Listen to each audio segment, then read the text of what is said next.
It's raining. Okay, look. Most of the time, freediving is about peace, about mindfulness, about a certain inner stillness, I guess. Relaxation. Not today.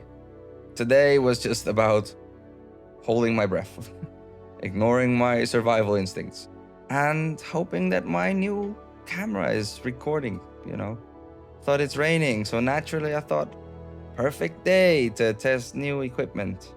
Anyway, I tell myself it's about connection.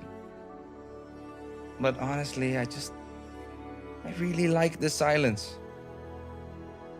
The kind where you can't hear other people's opinions or get notifications on your phone.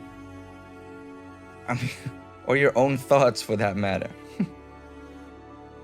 Mainly just your heartbeats and the tiny voice going, "Are you sure you didn't leave the AC on before you left the room?" Hey, see these blocks here? These are like a artificial reef. Basically, underwater real estate. Like a fish Airbnb. I guess humans destroyed the old coral and then went, "Don't worry guys, we got concrete." Luckily, life always finds a way, and the fish moved in. That's a cheaper rental option.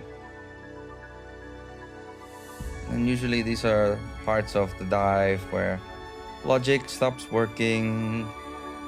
You see small holes and you think, yeah, I definitely fit through that.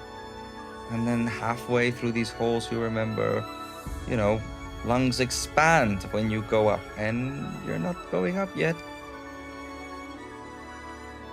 Freediving, where claustrophobia meets serenity. Usually on the way up, everything gets lighter, and you start thinking about random stuff again, like what's for dinner, and why you chose this over a normal hobby, like crocheting or something like that.